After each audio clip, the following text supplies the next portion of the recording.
So I just finished making a series of videos about the exposure triangle, about aperture, about shutter speed, and about ISO. So if you haven't seen those videos, go back and watch those before this next one makes sense. But basically, now that we know how to control our exposure, I think the next logical step is learning how our camera measures exposure and how it determines what settings to change and why. So I want to talk today about the metering modes in your camera. And there are a lot of different metering modes. I don't want to go through every single metering mode because I don't know them all, and I don't want to talk about one that you might not have access to in your camera. But there are two basic types. Those two main types are an overall metering mode or a spot metering mode. I'll talk first about the overall metering mode because when you take your new camera out of the box, this is most likely the metering mode that's going to be selected. And what that overall metering mode does is it just measures the entire scene, everything you see in the entire frame.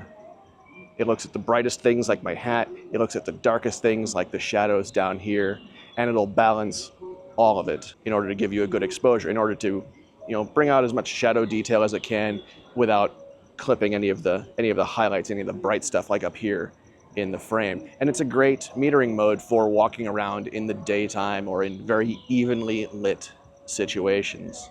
That overall metering mode, the icon might look like one of these logos. Each manufacturer might call it something different. I call it an overall metering mode because it meters the overall scene.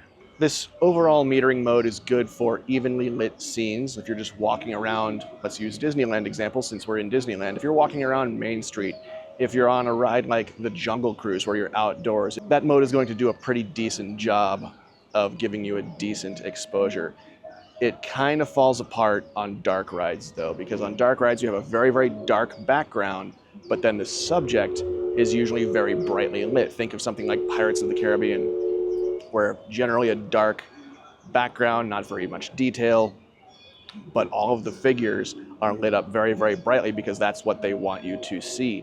If you use that overall metering mode, your camera is most likely going to first raise its ISO, and then it's going to drag its shutter speed. You saw this in my iPhone video that I shot probably about a year ago. The camera just thought the scene was too dark, when in reality, the main subject in the center of the frame was going to be overexposed.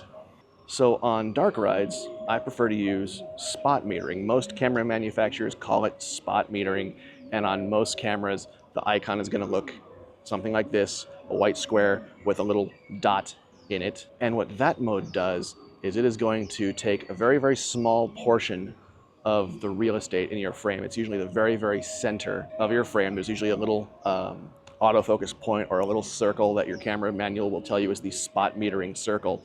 And your camera will expose only for what is in that circle or under that autofocus point. All right, let me show you what I mean. So here we are in that overall metering mode. You can see all the boxes are colored in.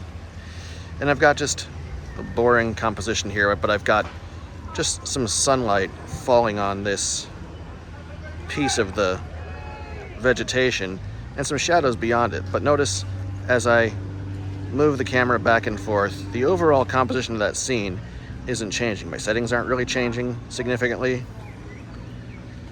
That little bit of greenery in the middle is always going to be overexposed. But now let's change our metering mode to spot metering. See, now we've got that little spot in the middle. So now whatever I put the center of this frame on, it's going to expose for. So see how as I move over here into the darker areas, see how the whole frame brightens up? See how my shutter speed dropped, my aperture opened, and now I come back over here to the really bright stuff. The scene gets darker. Look what happened to my shutter speed. Went all the way up to 1/200th of a second. F-stop went down to F10 because now it's just exposing for that bright stuff in the middle. Let's move back over into the shadows. The scene brightens up again because the camera only cares about what is under this little spot. I'll point at the sky so you can see that little spot. See that little circle in the middle of the frame? Whatever is under that spot, whatever's under that circle is what the camera wants to expose for.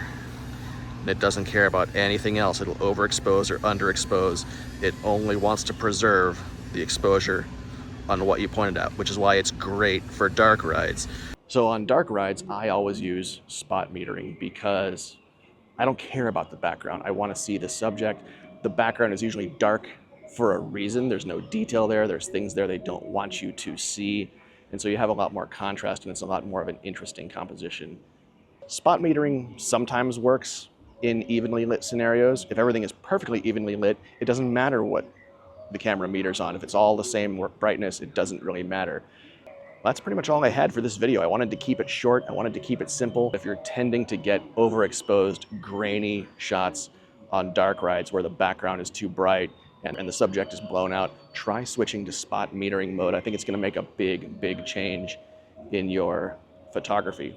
So if you haven't played with metering modes, try it next time you're out. Especially try the spot metering mode. Especially try spot metering mode with auto ISO. It's going to make a huge difference. Thanks for watching. See you next time.